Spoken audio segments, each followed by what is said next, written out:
السلام علیکم، اس کا مطلب ہے آپ سوئے ہوئے ہیں۔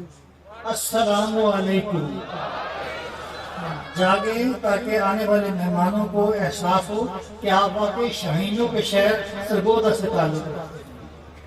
تمام حمد ہیں اس خالق ازل کے لیے، تمام حمد ہیں اس خالق ازل کے لیے، سکون جھیل کو دیتا ہے جو کمل کے لیے۔ میں اسی کے نام سے کرتا ہوں ابتدائے کلام کہ جس کے نام فرشتوں نے سنبھل کے لیے۔ بروز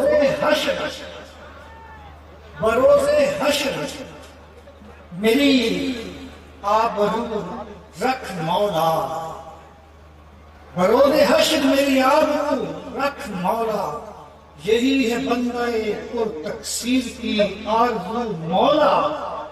جو آنکھ دی ہے اسے یہ وصف بھی عطا کر دے، جو آنکھ دی ہے اسے وہ وصف بھی عطا کر دے، رہے یہ عشق ندامت سے باوضو مولا۔ مجھ سے پہلے علماء کرام کا آپ نے خطاب سنا، اس میں کوئی بھی شخص اضافہ نہیں کر سکتا۔ آج 5 اکتوبر ہے، ہم شاہینوں کے شہر سرگودا میں یہ کانفرنس منعقد کر رہے ہیں، جبکہ اقوام متحدہ نے 5 اکتوبر کو اساتذہ کرام کا عالمی دن قرار دیا ہے۔ میں اقوام متحدہ کو اس دن کے لیے ایک اضافہ کرنا چاہوں گا کہ آپ پہلے یہ اس بات کا تعین کریں کہ دنیا کے اس جہانوں میں سب سے پہلا استاد خود خدا کی ذات ہے، جس نے حضرت آدم علیہ السلام کو نام سکھائے۔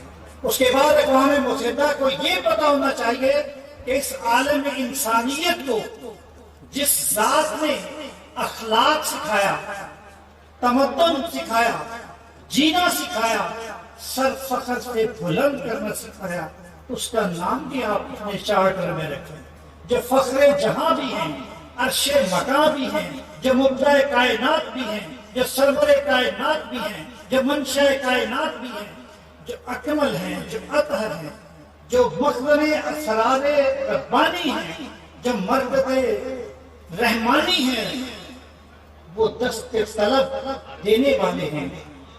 حضرات توجہ فرمائیے گا، آپ کے ساتھ جو شخص بحث کرے آپ اسے ایک بات کریں کہ قرآن ایک مکمل ہے اور جس کے کروڑوں حفاظ کرام ہیں۔ قرآن پاک کے حفاظ کرام کا اتنی تعداد میں ہونا ختم نبوت کی دلیل ہے۔ حضور پاک صلی اللہ علیہ وآلہ وسلم نے قرآن پاک کے ایک ایک لفظ کی تشریح کی۔ حضرات توجہ فرمائیں، 1985 میں سن یاد رکھیے گا، 1985 میں لندن میں مسلمانوں کا ایک بہت بڑا اجتماع ہوا۔ ان کے ڈائریکٹر سیکورٹی نے کہا کہ مسلمان تعداد میں زیادہ آگے ہیں، سیکورٹی میں اضافہ کر دیا جائے۔ سیکورٹی ڈبل ہو گئی۔ پھر اس ڈائریکٹر نے جو رپورٹ لکھی ہے کہ یہ عجیب لوگ تھے، ایک مائک پر اذان ہوئی، ہم نے آج تک ایسی پریڈ کبھی نہیں دیکھی تھی، آنکھ کے اشارے الگ تھے، جھکنے کا اشارہ الگ تھا، اور اس نے یہ رپورٹ لکھی کہ جتنی پولیس پہلے ہمارے پاس تھی اس سے کہیں کم میں ان مسلمانوں کے اندر جو یکجہتی ہے اس کی مثال کہیں نہیں۔ یہ حضور پاک صلی اللہ علیہ وسلم کا کرم ہے، ہمارے لیے بڑے اعزاز کی بات ہے، ہم ان کے امتی ہیں۔ لیکن وہ لوگ کتنے خوش قسمت تھے جنہوں نے ایک طرف قرآن دیکھا، دوسری طرف نبی پاک صلی اللہ علیہ وسلم کا چہرہ دیکھا۔ ہمیں اس کا تحفظ کیسے کرنا ہے؟ اس کا تحفظ صرف ایک دن کے لیے نہیں، یہ مسلسل عمل کا نام ہے۔ میں یہ حیران ہوتا ہوں کہ ہمارے ارباب اختیار اسلامیات کو اہمیت نہیں دیتے۔ یہ کام ختم نبوت کا پہلی جماعت سے ہونا چاہیے۔ علماء کرام آپ کے علم میں یہ بات ہونی چاہیے کہ جاپان میں تیسری جماعت تک امتحان نہیں ہوتا، وہ انہیں اخلاقیات سکھاتے ہیں۔ جینا سکھاتے ہیں، انہیں شعور دیتے ہیں۔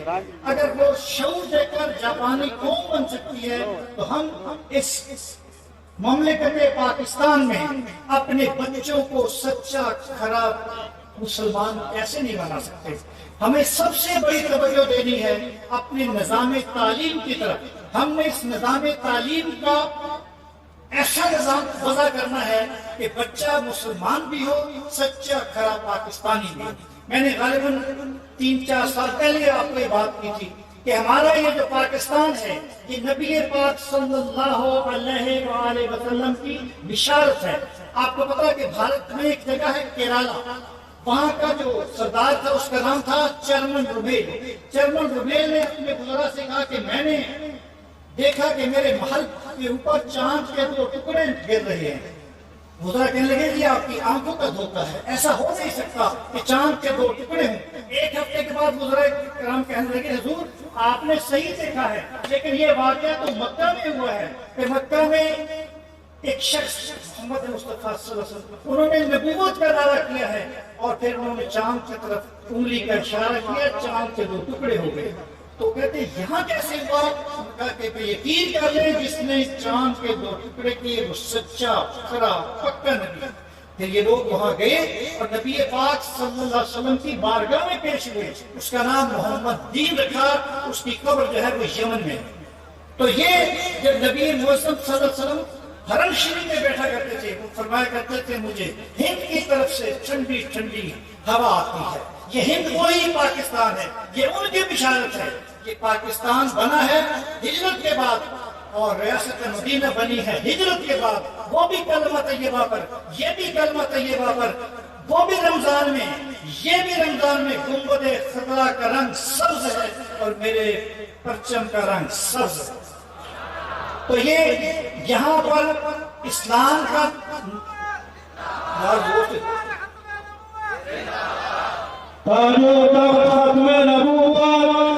مجاہدین ختم نبوت، پاکستان پاکستان، نعرہ تکبیر۔ آخری بات سنیے، اب غور کریں، ریاست مدینہ بن گئی، ادھر ریاست مدینہ بنی اور پہلا مارکا جنگ بدر تھا۔ ادھر پاکستان بنا، یہاں 1965 کی جنگ، ادھر بھی فتح ادھر بھی فتح، ادھر جنگ احد، ادھر 1971 کا واقعہ، ادھر جنگ خندق اور اس طرف کارگل کی جنگ، ادھر فتح مکہ تھی اور انشاءاللہ یہاں بھی فتح مکہ ہونے والی ہے جہاں یہ سرفروشان اسلام بیٹھے ہیں۔ اب میں دیکھنا چاہ رہا ہوں کیمرے کے آنکھ ادھر ادھر کریں، نعرہ تکبیر رب میرے ساتھ بولیں، نعرہ تکبیر۔ ماشاءاللہ ماشاءاللہ، بشیر کہیے نذیر کہیے، انہیں سراج منیر کہیے، جو سر بسر ہے کلام ربی وہ میرے آقا کی زندگی۔ لیکن جو ذات قرآن پاک میں سانس لے، جو سلیم العقل ہو، جس پر خوبصورتی ختم ہو، جس پر شعور ختم ہو، جس پر فراست ختم ہو، جس پر صداقت ختم ہو، جس پر مبدع کائنات ختم ہو جائے، تو اس شخص کے بعد کوئی نبی آ سکتا ہے؟ بولے نا، نہیں آ سکتا۔ اور جو یہ کہے کہ میں ہوں ایسا، وہ اپنے ساتھ وفا نہیں کرتا۔ ایک تقریر میں ایک مولانا صاحب نے کہہ دیا مرزا غلام کو، میں اس کے ساتھ کبھی احمد نہیں بولتا، اس لیے کہ وہ مرتد ہے، مرتد کے ساتھ احمد کا لفظ استعمال نہیں کرنا چاہتا۔ تو میں نے کہا اسے آپ نے کتا کیوں کہا ہے؟ کہتا کیوں ہے؟ میں کہا کتا تو بڑا وفادار ہوتا ہے، کتا تو جس گھر پہ کھڑا ہو جائے جان دے دیتا ہے۔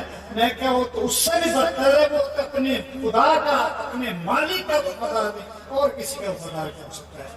لیکن جب تک ہمارے سانس میں سانس ہے اس وقت تک تحفظ ختم نبوت کی تحریک کو کوئی نہیں روک سکتا۔ میں اور میرے استاد محترم حضرت ضیاء الرحمان سیفی صاحب ایڈوکیٹ، ہم 74 کی اس تحریک میں، حالانکہ وہ 22 مئی 1974 سے 7 ستمبر 1976 تک ایک مختصر تاریخ تھی، لیکن جو جذبہ اہل سرگودا نے دیکھا کہ پورے پاکستان میں ایسا شہر کہیں نہیں ہوگا جیسا شاہینوں کا شہر ہوگا.